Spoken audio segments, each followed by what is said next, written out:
नमस्कार विद्यार्थी मित्रांनो, मी अभिलाष बराडी एओनएस अकॅडमीच्या युट्यूब चॅनलवर पुन्हा तुम्हा सगळ्यांचे स्वागत करतोय. विद्यार्थी मित्रांनो, एमपीएससी राज्यसेवा 2026च्या अनुषंगानं एओनएस अकॅडमीच्या वतीनं डेली आन्सर रायटिंगचा प्रोग्राम तिथे आपण सुरू करणार आहे आणि हा प्रोग्राम 15 जून पासून तिथे सुरू होणार आहे विद्यार्थी मित्रांनो. आणि त्याच अनुषंगानं काही जे महत्त्वपूर्ण बाबी उत्तर लिखाणाच्या संदर्भात तुम्हाला माहित असल्या पाहिजे त्याचाच आजचा चौथा लेक्चर आहे.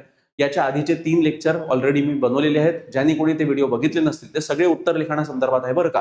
ठीक आहे, ते व्हिडिओ अवश्य बघा, म्हणजे जेणेकरून तुम्हाला कळेल की कशा पद्धतीनं तुम्हाला उत्तर लिहायचं आहे, अप्रोच कसा असला पाहिजे आणि विविध पद्धती काय आहे उत्तर लिखाणाच्या.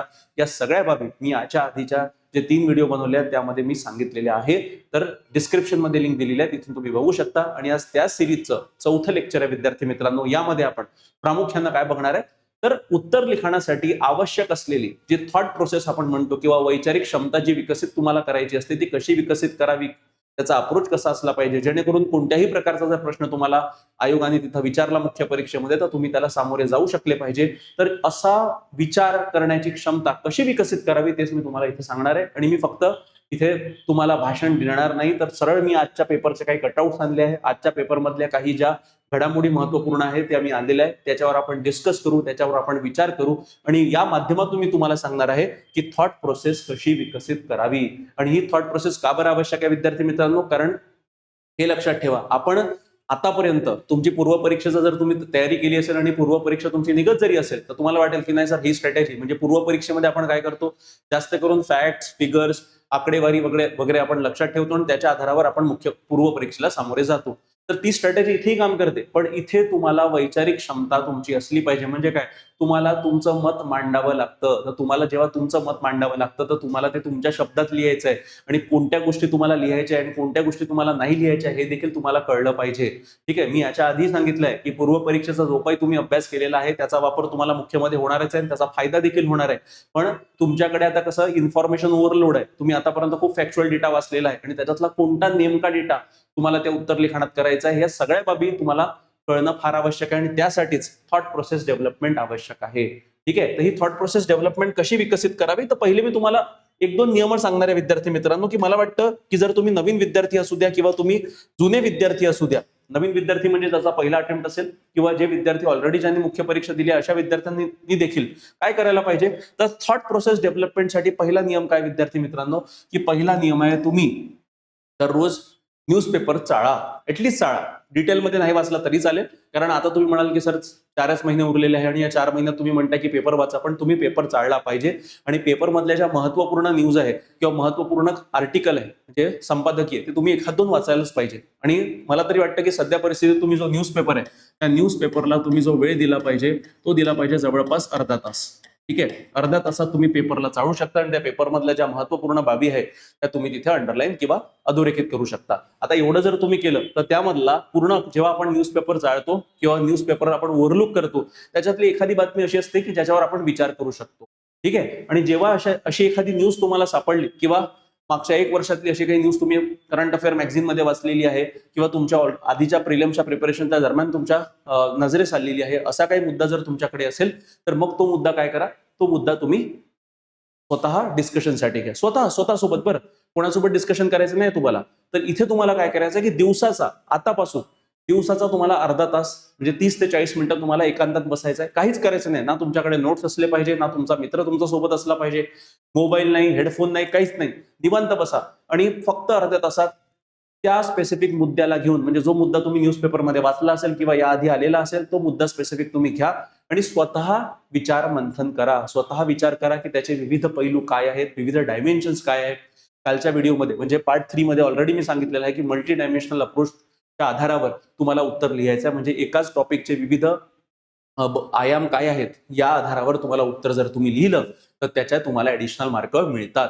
तर म्हणजे काय, जेव्हाही एखादा टॉपिक तुम्ही डोक्यात घेतला, स्वतः विचार करा की त्याचे पॉझिटिव्ह काय काय काय करायचं. तर काही नाही, 3 मुद्दे की त्या स्पेसिफिक जो काही पॉलिसी आहे, जो काही विषय चालू आहे त्याचे पॉझिटिव्ह काय आहे, त्याचे निगेटिव्ह काय आहे आणि त्याचं सोल्युशन काय असू शकतं.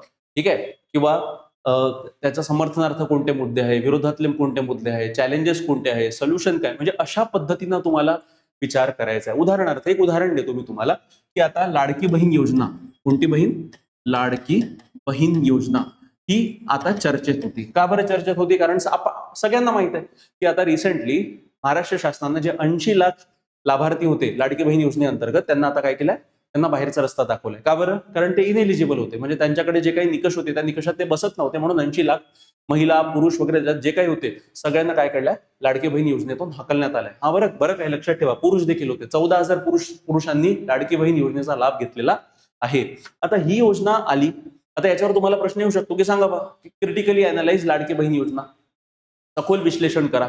आता जर तुम्हाला लाडक्या बहीण योजनेची ही बातमी कळत आहे की 80 लाख जे लाभार्थी होते ते बोगस होते, मग याच्यावरून तुमच्या डोक्यात काय मुद्दा पेटला पाहिजे? आता पहिले बघा, कॉमन सेन्स काय म्हणतो आपल्या डोक्यात, तुम्ही परीक्षेचा अभ्यास करू द्या किंवा न करू द्या, पण तरी तुमच्या डोक्यात पहिला मुद्दा येतो, अरे बापरे, 80 लाख लाभार्थी बोगस होते आणि त्यांना पैसा जो गेलेला आहे आतापर्यंतचा, म्हणजे तब्बल 1 ते 1.5 वर्षात कालावधीचा त्यांना 1500 रुपये प्रत्येक महिन्याला 80 लाख लाभार्थ्यांना दिले गेले, म्हणजे महाराष्ट्र शासनाचं नुकसान जे आहे ते जवळपास 4.5 ते 5,000 करोडच्या घरात आहे. आता तुमच्या डोक्यात पहिला येईल की एवढा पैसा जो होता हा कोणाचा होता, तर हा टॅक्सपेअरचा पैसा होता. मग टॅक्सपेअरचा पैसा होता म्हणजे काय, जर तो पैसा सरकारने तिथं न टाकता जर काही कल्याणकारी योजनेमध्ये टाकला असता किंवा काही डेव्हलपमेंटमध्ये टाकला असता किंवा काही शाळा बांधल्या असत्या, मग म्हणजे काय त्याचा सदुपयोग झाला असता. पण इथे काय, इथे तो पैसा अक्षरशः वाया गेलाय आणि त्यानंतर महाराष्ट्र शासनानं जाहीर केलं की आम्ही तो पैसा वसूल देखील करणार नाही, म्हणजे एकंदरीत माफ करून दिला. तर अशा पद्धतीनं आता ही योजना जेव्हा तुम्हाला याच्यावर जर तुम्हाला विचारमंथन करायचं आहे लाडकी बहीण योजनेवर, तर तुम्हाला पहिले तर हे बघायचं आहे की ही योजना याच्यामधल्या पॉझिटिव्ह गोष्टी कोणत्या होत्या. ठीक आहे, आता तुम्ही म्हणाल, तुमच्यामधनं जास्त करून विद्यार्थी म्हणाल की सर याच्यात पॉझिटिव्ह काहीच नव्हतं. असं नाही विद्यार्थी मित्रांनो, प्रत्येक योजनेमधनं काहीतरी पॉझिटिव्ह मिळतं, काहीतरी पॉझिटिव्ह राहतं. ठीक आहे, आता याच्यामध्ये पॉझिटिव्ह काय, तर 1500 रुपये तर सरकारनं दिलं, पण काही काही महिला अशा आहेत दुर्गम भागातल्या की ज्यांनी त्या 1500 रुपयाचा सदुपयोग केला, त्याच्यानुसार छोटे छोटे बिझनेसेस सुरू केले.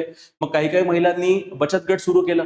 ठीक आहे, काही काही महिलांनी जे स्वयंरोजगार अशा इनिशिएटिव्ह घेतलेल्या आहेत की ज्यामध्ये घरीच काहीतरी शिलाई मशीन घेतल्या, कोणी जे आपले कापड आहे ते कापड शिवायला सुरुवात केली. म्हणजे अशा पद्धतीनं काही काही महिलांनी स्वतःचे बिझनेस थाटले आहेत या लाडकी बहीण योजनेतून मिळणाऱ्या मानधनाच्या आधारावर. म्हणजे काय, हे त्याचे पॉझिटिव्ह झाले. मग निगेटिव्ह सांगा, निगेटिव्ह काय, तर आता तुम्हाला माहित आहे की लाडकी बहीण योजनेचा लाभ जो आहे ज्यांना मिळायला पाहिजे त्यांना तर मिळालाय, पण ज्यांना नाही मिळायला पाहिजे त्यांनाही मिळालाय.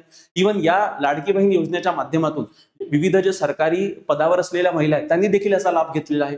आणि असे जे घर आहे, म्हणजे ज्यांच्या घरी एकतरी सरकारी नोकर आहे, अशा जवळपास 5 लाख घरांनी या स्पेसिफिक लाडकी बहीण योजनेचा लाभ घेतला. म्हणजे काय, हे याचा निगेटिव्ह आहे. ठीक आहे, आणि याच्यामध्ये त्रुटी कोणत्या होत्या, तर प्रॉपर इम्प्लिमेंटेशन झालं नाही.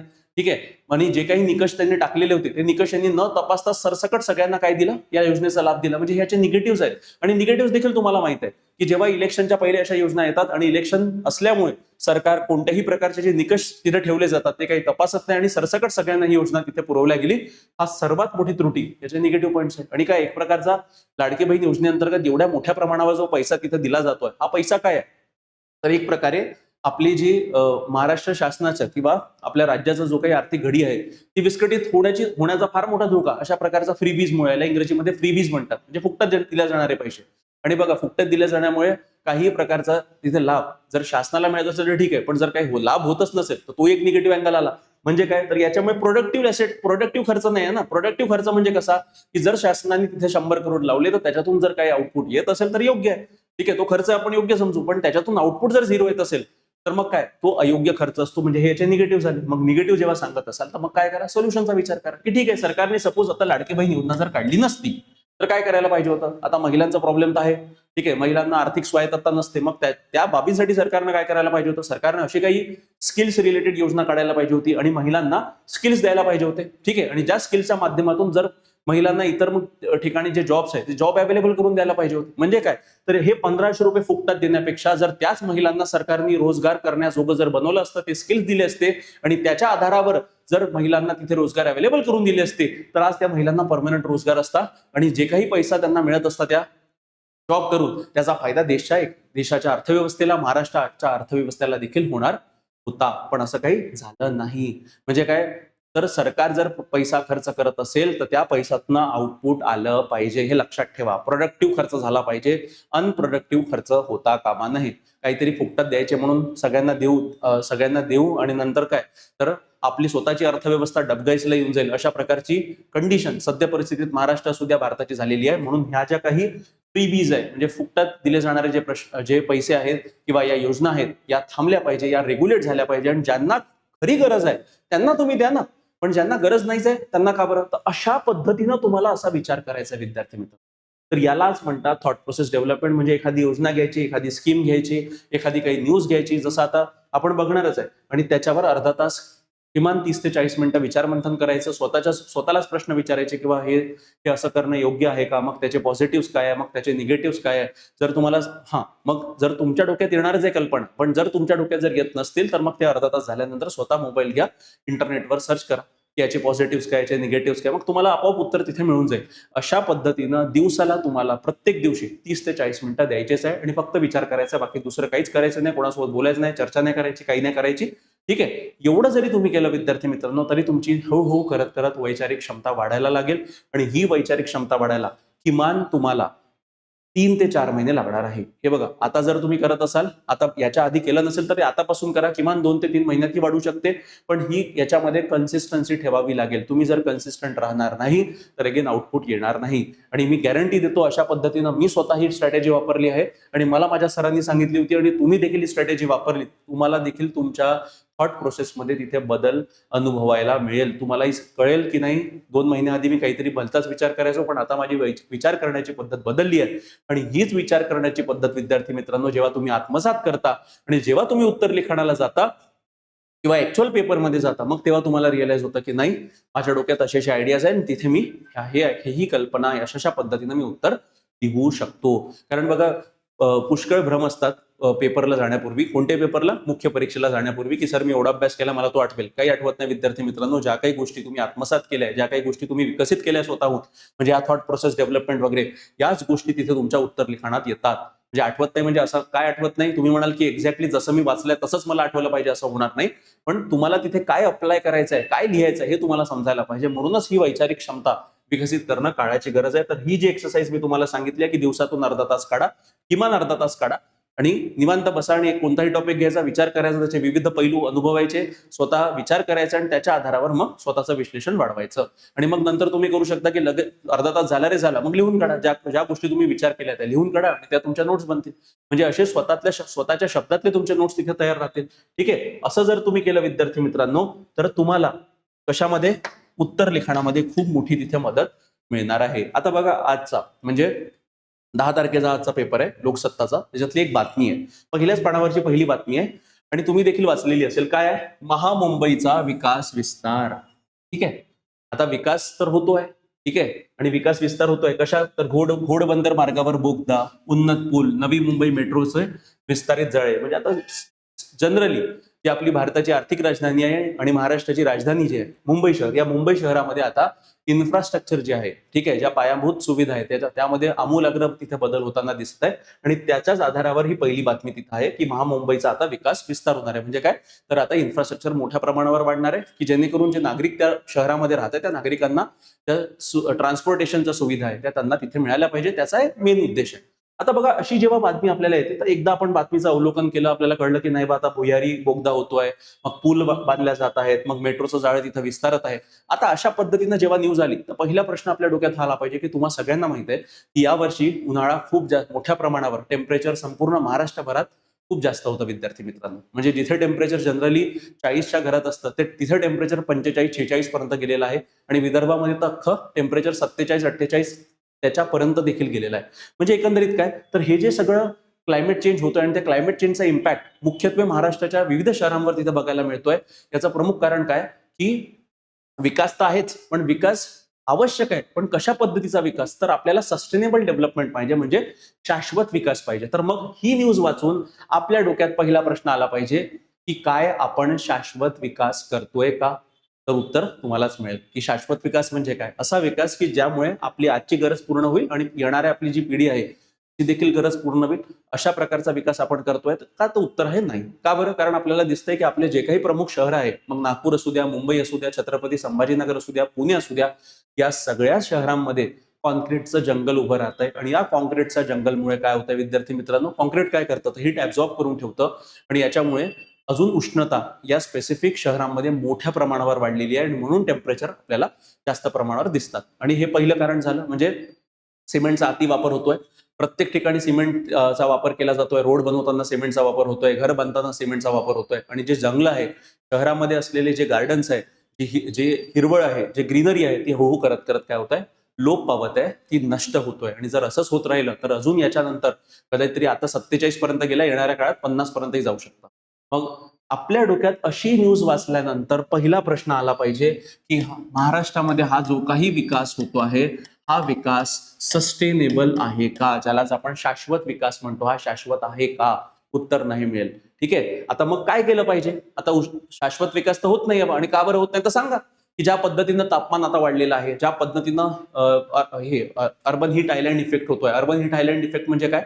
तर हे जे कॉन्क्रीटचं जंगल वाढलंय, याच्यामुळे काय होतंय की आपले शहर जे आहे एक प्रकारचे तापलेले बेटं म्हणून काम करत आहे. म्हणजे इतके तापत आहेत की याच्या आधी एवढे तापले नव्हते, एवढे तापत आहे. आणि त्याचं प्रमुख कारण आहे सिमेंटचा अतिवापर.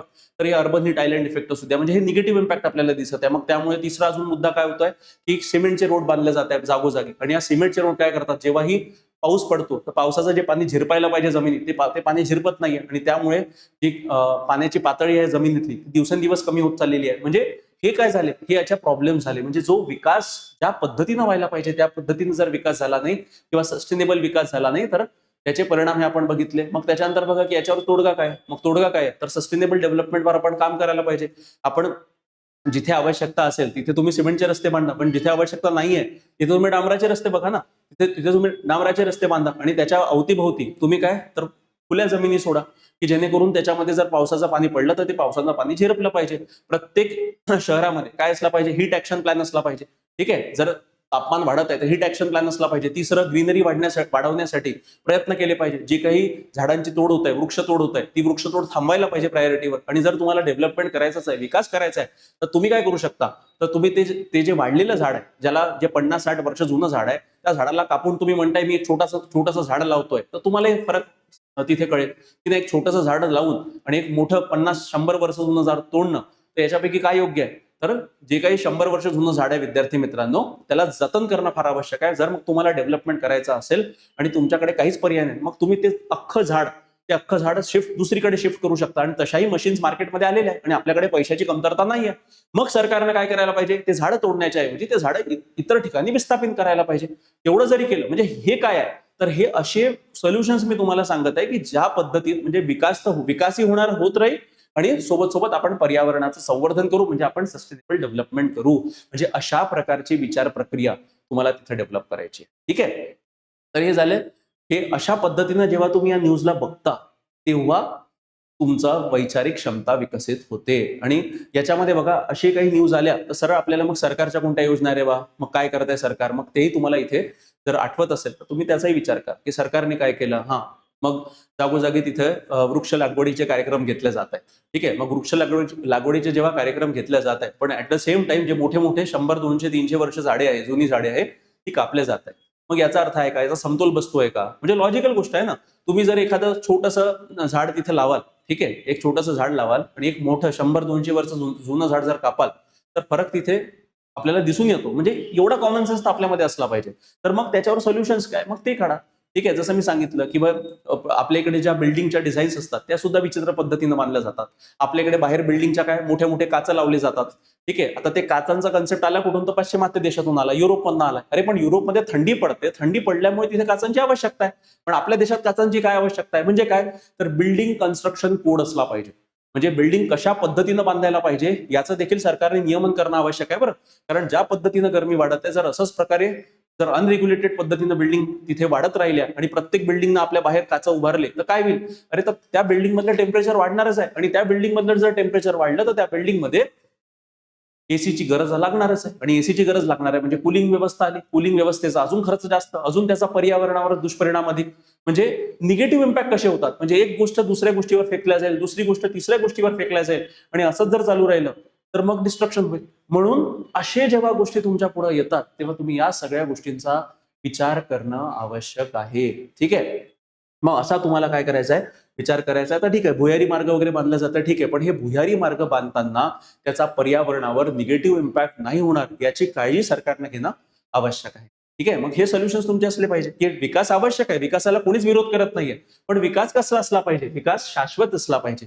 की ज्याचा फायदा आज आणि येणाऱ्या जनरेशनला. मला सांगा, जर आपण आज असा विकास केलाच नाही, शाश्वत विकास केलाच नाही, फक्त विकास करत राहिलो, मेट्रो बांधल्यात, रोड बांधले, पुलं बांधले, सगळं बांधलं, पण जर उद्या जाऊन टेम्परेचर होत आहे 60 आणि 70 डिग्री सेल्सिअस, तर आपली आपली येणारी पिढी काय म्हणणार? आपली येणारी पिढी हाच प्रश्न उपस्थित करेल की तुम्ही लोकांनी वाईट केलं आणि त्याचे परिणाम आम्ही भोगतोय म्हणून.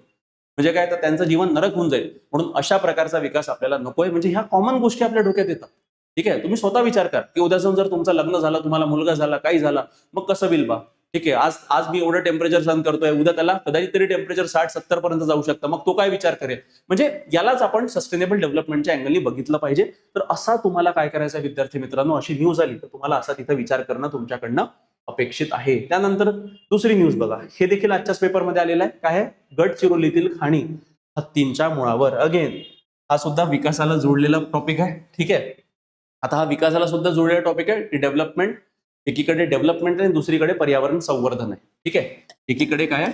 डेव्हलपमेंट आणि दुसरीकडे काय आहे? वर्सेस एन्व्हायरमेंटल कन्झर्वेशन, पर्यावरण संवर्धन.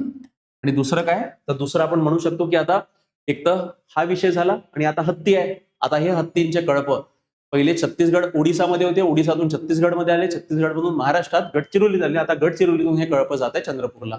आणि याचा सगळ्यात मोठा धोका काय होतो याच्यामुळे? हे कळप जे असतात हे रानटी हत्ती असतात. ठीक आहे, हे कोणी ट्रेन केलेलं नसतात. हे काय करतात?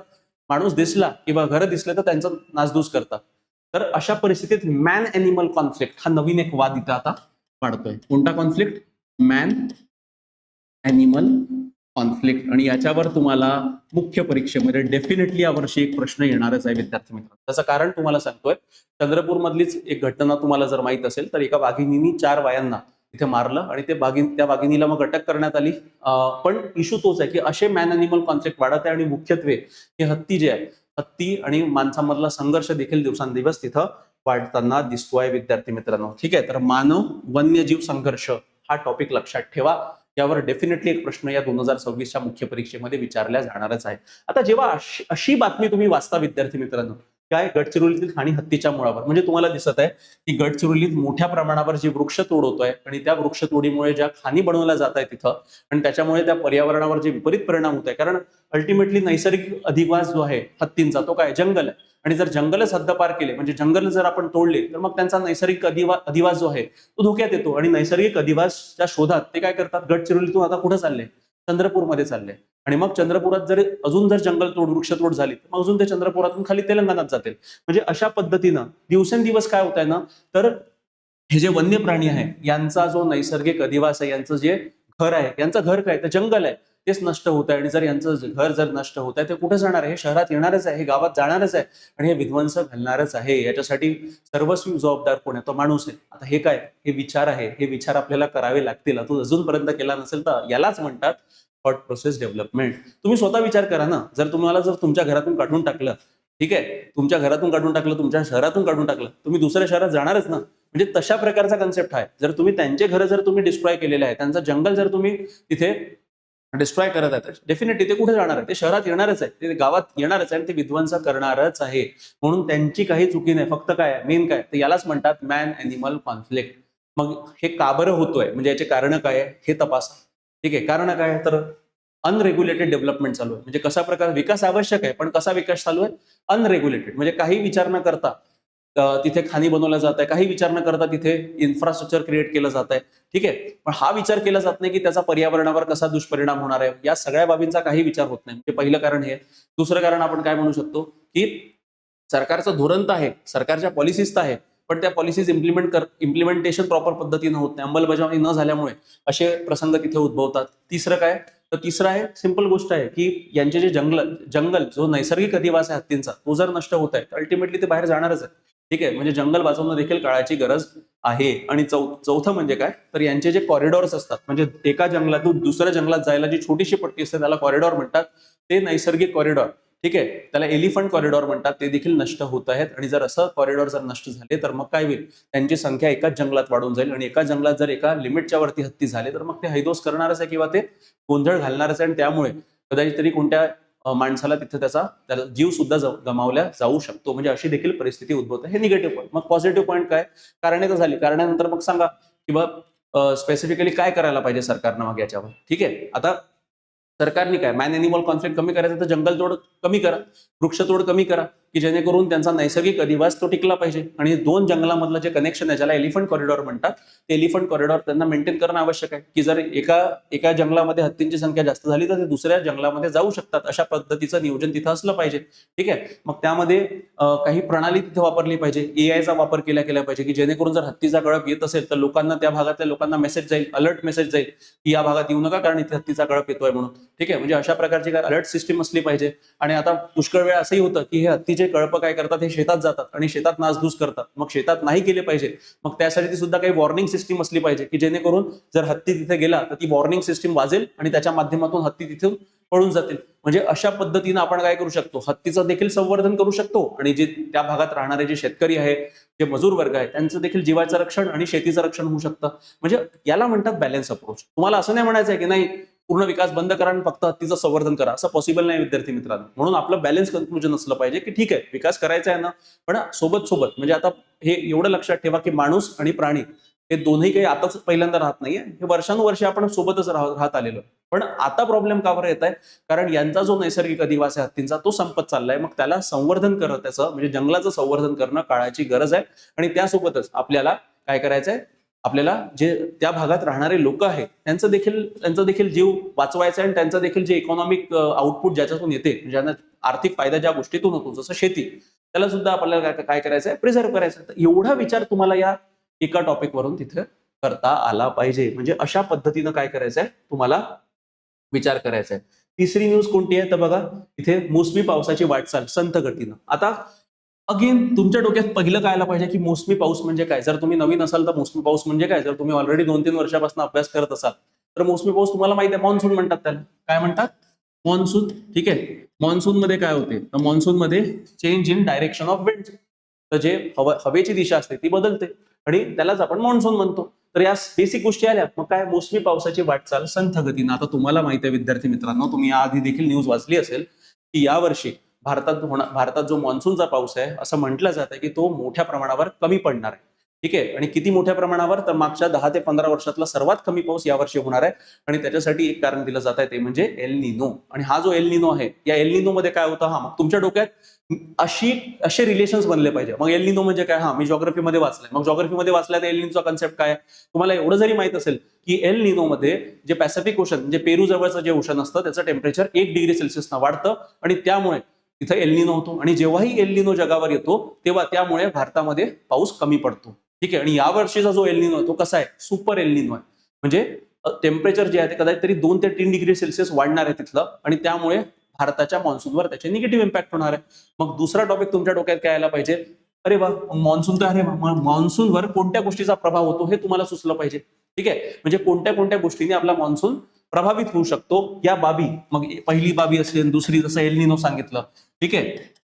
El Nino. दुसरं असू शकतं इंडियन ओशन डायपोल म्हणून एक कन्सेप्ट आहे आयओडीचा, तो वाला असू द्या. तिसरं, चौथं, असे कारण तुमच्या डोक्यात तिथे फिरले पाहिजे. हा, कोणत्या बाबीने मान्सून प्रभावित होतो, मग हे 3-4 कारण असू द्या. म्हणजे कसं तुमचं उत्तर एका प्रश्नाचं इथंच तयार होतं ना, की मान्सून कोणत्या कोणत्या गोष्टींनी प्रभावित होतो, मग ते लिहा.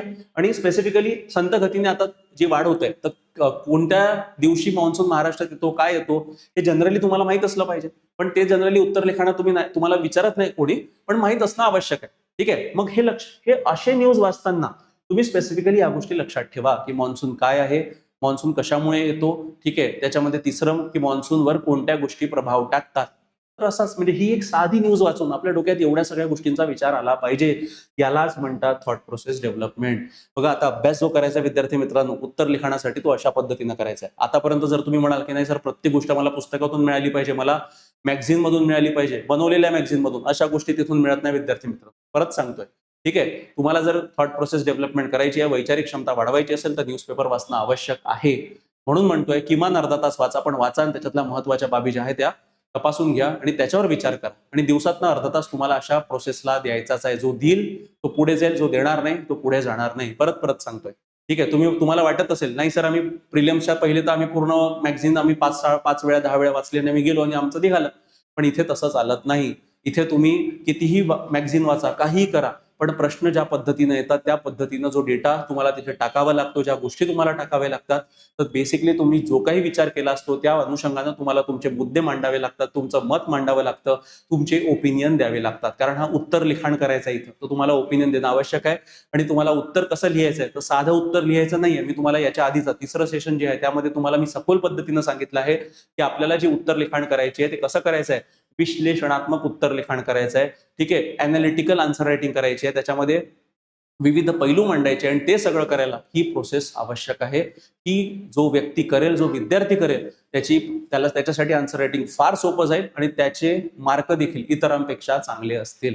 हे मी लिहून देतो विद्यार्थी मित्रांनो. म्हणजे अशा पद्धतीनंच आपल्याला काय करायचं, जे आपण डेली आन्सर रायटिंग मध्ये गोष्टी बघणार आहे अशाच पद्धतीने आपण बघणार आहे. काही काही सेशनमध्ये आपण स्पेसिफिकली डेली न्यूजचा कोणता एखादा टॉपिक उचलून त्याच्यावर मी तुम्हाला प्रश्न दिले आणि त्याच्यावरच आपण चर्चा करू, की जेणेकरून याचे विविध पैलू काय आहेत, काय नाही आहेत, या सगळ्या बाबी आपण तिथं तपासणार आहे विद्यार्थी मित्रांनो. कळलं तुम्हाला? जर कोणाला काही इश्यू असेल तर सरळ तुम्ही काय करा, कमेंट सेक्शन मध्ये तुम्ही तिथे कमेंट करू शकता. आता एक अजून न्यूज सांगतो तुम्हाला. आता डेटा कोणता तुम्हाला लक्षात ठेवायचा आहे, जसं हे बघा, कालच Stockholm international peace research institute यांचा एक डेटा आलाय. आता ही इंटरनॅशनल थिंक टँक आहे. काय आहे? इंटरनॅशनल थिंक टँक, विचार करणारी संस्था आहे आणि याचं स्वीडनला ऑफिस आहे. आता यांनी एक आकडेवारी जारी केली. ती आकडेवारी जी जारी केलेली आहे ती केली आहे की जगामध्ये न्यूक्लिअर वॉरहेड्स किती आहे. ठीक आहे, जगामध्ये सर्वात जास्त आयात कोणी केली आहे, निर्यात कोणी केली आहे आर्म्सची. ठीक आहे, त्यानंतर कोणत्या देशाने मिलिटरीवर खर्च किती केलेला आहे, तर याचं आहे. आता त्याच्यामध्ये आपल्याला भारताचा उल्लेख करणं आवश्यक आहे आणि आपल्याला भारताचाच डेटा आवश्यक आहे. तर बघा, इथे न्यूक्लिअर वॉरहेड्स मध्ये सरळ सांगितलंय की ग्लोबल न्यूक्लिअर वेपन स्टॉकपाईल मध्ये भारताजवळ किती 190 आहे. म्हणजे कसं, जर तुम्हाला एखाद्या मिलिटरीवरती जर प्रश्न विचारला तर अशा पद्धतीचा डेटा तुमच्याजवळ असला पाहिजे की आपण तयार आहोत. ठीक आहे, त्यानंतर न्यूक्लिअर वेपन झाले. किती स्पेंड केलाय, खर्च किती केलाय भारतानं, तर जवळपास भारत टॉप 5 मध्ये येतोय. म्हणजे आपण 5व्या क्रमांकावर, आपण 4थ्या क्रमांकावर आहे. ठीक आहे, 5व्या क्रमांकावर आहे. किती? इंडियाने जवळपास $92 बिलियन एवढा खर्च 2025 मध्ये मिलिटरीवर केलेला आहे. ठीक आहे, किती केला आहे? $92 बिलियन खर्च विद्यार्थी मित्रांनो भारतानं केलेला आहे. कशावर केलेला आहे? तर डिफेन्सवर केलेला आहे. तर एवढं लक्षात ठेवा. म्हणजे आणि याच्यामध्ये तुम्ही सांगू शकता की ऑपरेशन सिंदूर मागच्या वर्षी झालं तर त्याच्यामुळे खर्च वाढलाय. आता टॉप 10 आर्म्स एक्सपोर्टिंग कंट्रीज कोणत्या आहेत, तर त्याच्यामध्ये पहिल्या क्रमांकावर United state, France, Russia, Germany, China, Italy, Israel, United kingdom, south Korea आणि स्पेन. यामध्ये भारत नाहीये. भारत मोठा निर्यातदार नाहीये. पण भारत काय, भारत टॉप 10 आयात करणाऱ्या देशांमध्ये आहे. आता हे कोणता आयातचा डेटा आहे, इम्पोर्टचा डेटा आहे, हा आर्म्स एम्युनिशनचा आहे. तर याच्यामध्ये बघा, सर्वात पहिल्या क्रमांकावर युक्रेन येतं, त्यानंतर भारत येतो. म्हणजे भारत दुसऱ्या क्रमांकाचा देश आहे की जो सर्वात जास्त प्रमाणात काय करतो, वेपन्स आयात करतो. म्हणजे असा डेटा जर आला, हा डेटा तुमच्या कामाचा आहे विद्यार्थी मित्र. आणि असा डेटा जर तुम्हाला एखादा डिफेन्सवरती प्रश्न विचारला गेला तर मग तुम्ही सरळ सांगू शकता की भारताने एवढा आयात केला, इतक्या क्रमांकावर भारत आहे. म्हणजे काय, तर तुम्हाला नोट्स बनवायचे आहे, हे लक्षात ठेवा. ठीक आहे, तुम्हाला काय करायचे आहे, नोट्स बनवायचे आहे. पण हे नोट्स कसे असले पाहिजे, हे notes generally facts and figures, ज्या काही फॅक्ट्स आकडेवारी आहे ती, कोणते रिपोर्ट असेल ते लिहा, कोणत्या कमिटीने काही रिपोर्ट बनवली आहे त्याचा डेटा काय आहे तो सांगा, कोणत्या मॅगझिननी काही डेटा पब्लिश केलाय जर तुम्ही उत्तर लिखाणात लिहू शकता तो डेटा लिहा.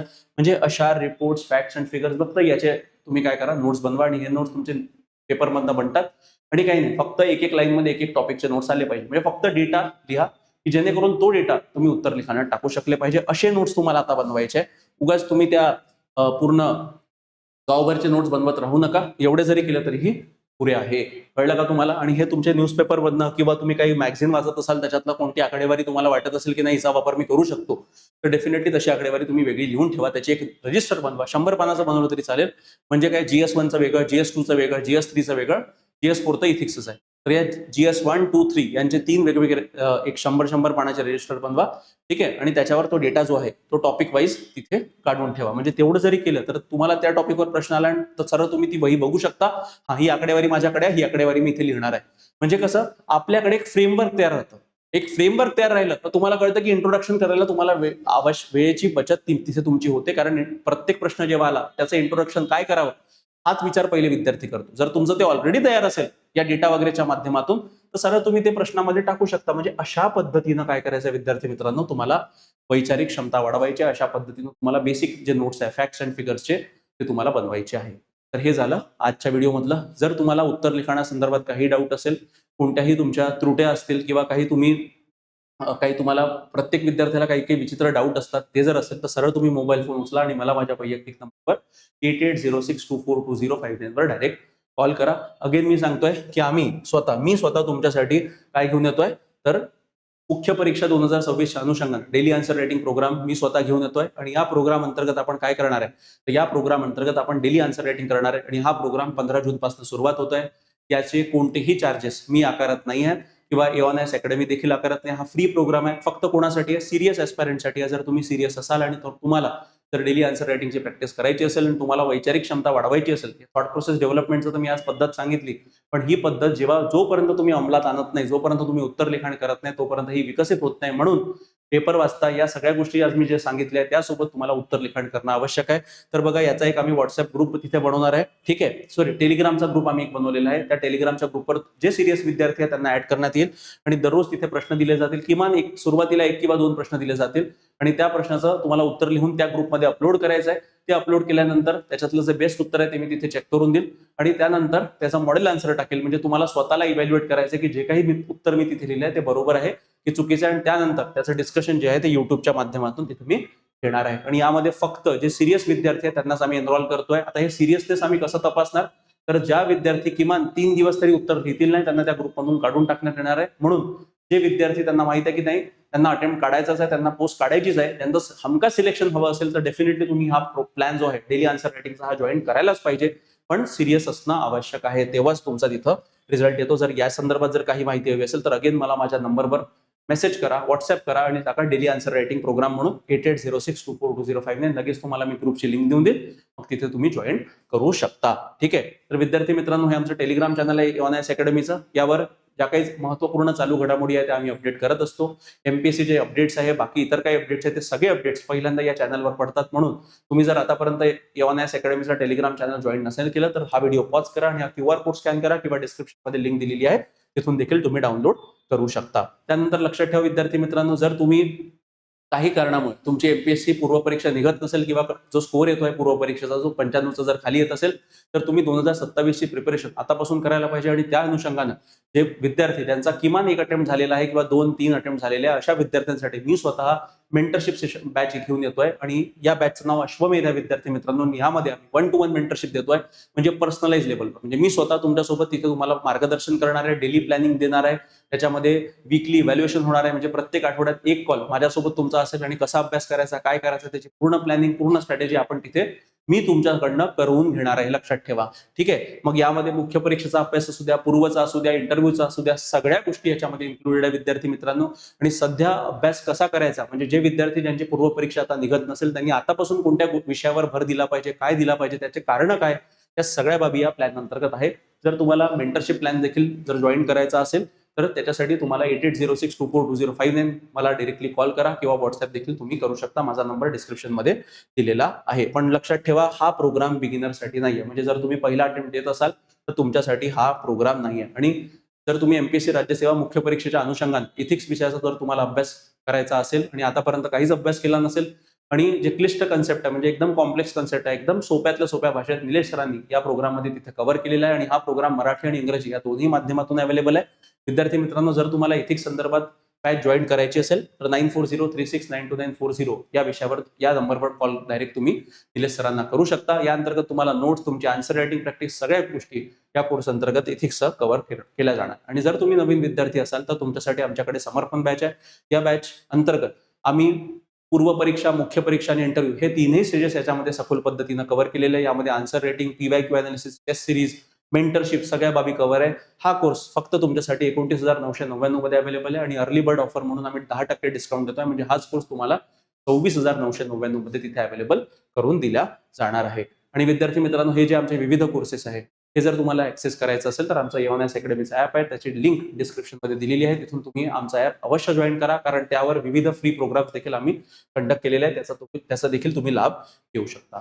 अगेन विद्यार्थी मित्रांनो, या व्हिडिओमध्ये इतकंच. जर तुम्हाला डेली आन्सर रायटिंगचा प्रोग्राम जॉईन करायचा असेल, आणि मला तरी वाटतं अवश्य करायला पाहिजे, तुम्ही नवीन विद्यार्थी असू द्या, जुने असू द्या, पण का बरं करणं आवश्यक आहे याचा पूर्ण इम्पॉर्टन्स मी तुम्हाला सांगितलंय. कारण ही जी वैचारिक क्षमता जर तुम्हाला वाढवायची असेल तर डेली आन्सर रायटिंग करणं आवश्यक आहे. किमान 1 उत्तर तरी लिहिलं पाहिजे. आणि मला माहिती आहे की जास्त करून विद्यार्थी प्लॅन करतात पण तसं होत नाही. म्हणून या प्रोग्राम अंतर्गत मी स्वतः ते सगळं तुमच्याकडनं करून घेणार आहे. त्यासाठीच आपण हा एक फ्री उपक्रम तिथे राबवतोय की जेणेकरून जास्तीत जास्त विद्यार्थ्यांचं सिलेक्शन या परीक्षेमध्ये झालं पाहिजे. तर त्या संदर्भात काहीही डाऊट असेल सरळ फोन उचला आणि 8806242059 वर सरळ मला कॉल करा किंवा व्हॉट्सअप देखील करू शकता. तर या व्हिडिओमध्ये इतकंच विद्यार्थी मित्रांनो. व्हिडिओ आवडला असेल तर व्हिडिओ लाईक करा, शेअर करा आणि चॅनलला सबस्क्राईब करायला विसरू नका. धन्यवाद.